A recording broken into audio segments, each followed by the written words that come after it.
What's up mga boss? Welcome to Surplus Pinas. Once again, this is Ian, ang inyong lingkod. Dito na naman tayo sa ating video. Yung sounds dyan, paki-off muna, hindi ako madinig. Ayan, may mga music tayo sa background, you know. Alam niyo naman yung Pinoy, pag nagtatrabaho, mas gusto nila yung may music sa background habang nagtatrabaho. So yan po, papakita natin ang order ni Bossing. Okay, i-deliver na ito, Davao to Baler. Napakalapit lang, no? Davao to Baler. Okay, sa Aurora, I think, yeah, tama, no? Napakaganda ng mga beach dyan. Sana makapunta tayo dyan once, okay, one of this day. Okay, ayan, kahit man lang minsan. Okay, ayan na. Shoutout kay Bossing. Ayan ang kanyang unit, Raptor Gray, mini dump type, drop side pickup ang kanyang unit mga bossing. So papakita natin yung specs. Simple lang naman ito, wala masyadong accessories. So pang utility vehicle lang talaga ang purpose ng unit ni Bossing. So papakita natin yan. So ito na, DA630 4x4, aircon power steering, dump type ang kanyang cargo. Surplus Pinas, yeah.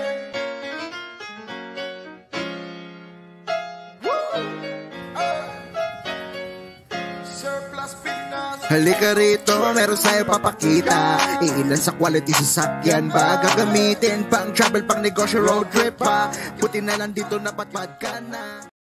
Ayan na nga mga bossing, andito tayo sa MRDMC Davao City.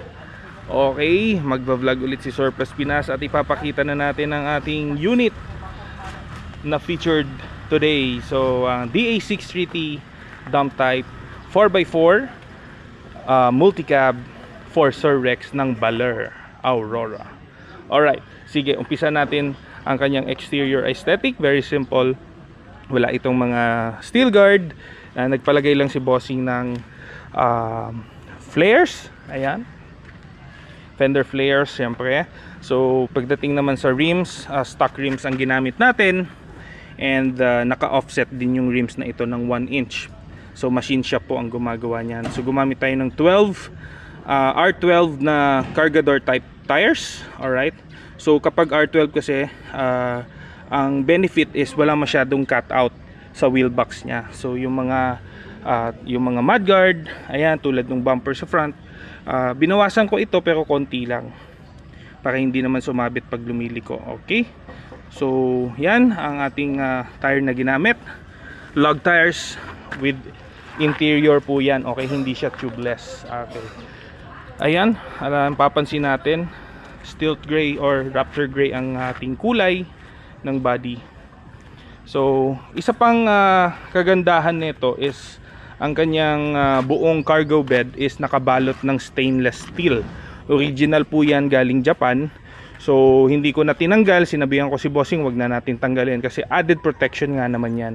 So syempre malimit na magagasgas talaga yan yung mga kinakargahan na part.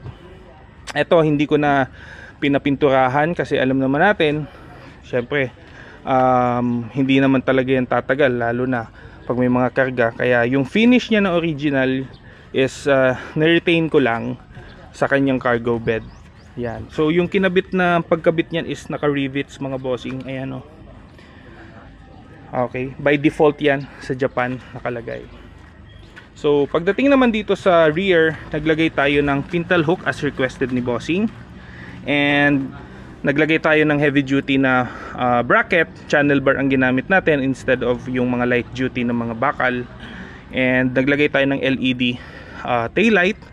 Ayan, nabibili lang naman yan locally mga boss. Meron na din yan sa online shop na available. So yan, LED. So kumbaga in-engrave ko siya dyan sa mismong channel bar. Meron itong original na bracket ng taillight. So tinanggal natin yon since maglalagay ng pintle hook, kailangan ng matibay na kakapitan. So instead na ibalik ko yung original niya na bracket sa taillight niya, is dito ko na lang nilagay sa channel bar, which is good naman tingnan. Kaaya-aya naman sa mata. Ano sa tingin niyo boss? Comment down below kung okay ba sa inyo yung ganyang design. So, okay. And syempre, kailangan din namin tanggalin yung plate light niya, kaya pinalitan ko na lang din ng LED. Napakalakas niyan actually. Kitang-kita yung buong ilalim dito pag umilaw sa gabi. Alright. So yan ang ating exterior part ng ating dump type multicab. So naka mid ano ito, dump. So pwede pa natin. So ang control niya is, where is it? So yung control niya is nandito. Ayan mga boss. Alright, so electronic, motor, hydraulic ang kanyang so iso-switch on, kahit i-switch on nyo lang yung susi. Halimbawa ito, ayan, naka-on, and then pwede nyo i-press and aangat na siya.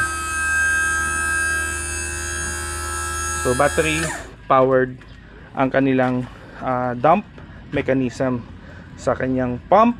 Ayan. So yan ang ating view dito sa ilalim. So nagkaroon tayo ng undercoating, syempre kailangan yan. Ayan, kita yung tank ng ating ng ating unit. 37 liters capacity ang mga DA units natin pagdating sa capacity ng tangke nila. So halos the same minivan man or pickup dun sa mga generation ng transformer, yung DA630 and DA17, DA64. Yan. Ayan po. So kita na ang kaila-ilaliman ng unit kapag nakadam. Ayan. So swerteng nakapili tayo ng sariwa pa. Siyempre pinipili naman talaga natin.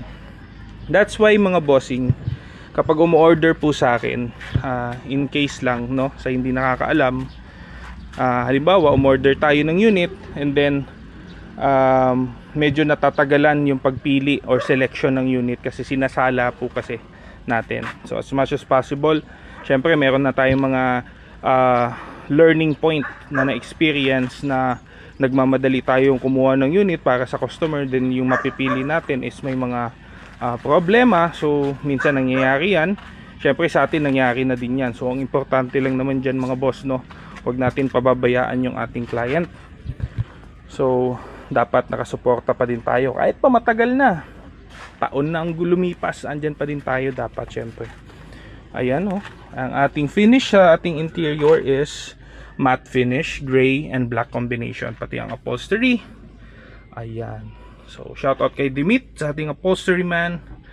Siyempre, as always, meron din tayong stereo na touchscreen display with reverse camera. So ayun, pagdating sa reverse camera, off muna natin. Pagdating nga pala sa reverse camera mga boss, dito ko nilagay instead na doon. Kasi nga naman, baka naman at some point magkarga si bossing ng mga, you know, buhangin or whatsoever. Safe yung device na nandoon. So dito ko nilagay mga boss. Although hindi makikita kapag nakadump siya, pero prior sa pagdump ng ating bed, makikita muna sa ating camera yung buong likod niya. So for example, casual reversing, nagre-reverse lang tayo, at least kita yung buong likod doon. Alright, so kaya dyan ko na ipwesto. So alam ni bossing niya, nagpaalam ako. So approved naman para kay Boss Rex. Ayan ang ating unit mga bossing. So very simple, wala na masyadong accessories. Pagdating naman sa price ng mga ganitong unit, ang base price niya is 250,000 pesos. And wala pa dun yung lift up, wala pa yung mga accessories. So magpapadagdag tayo. So add-on na lang ang gagawin natin. So for example, this one, I think umabot ito right around 300k kasama na yung pag-deliver. Okay? Kasama na yung lift up, etc. So yan po ang ating DA630 dump type multicab.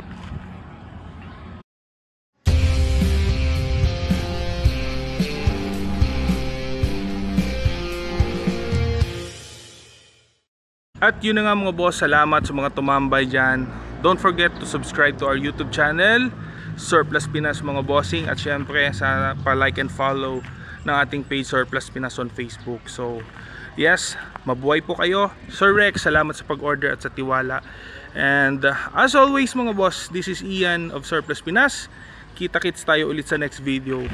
And syempre, drive safe, keep safe always mga bossing. Bye-bye for now. Surplus Pinas, yeah.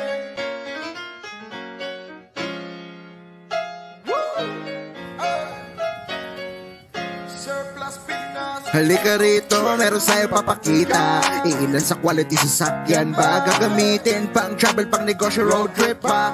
Buti na lang dito napatpad ka na.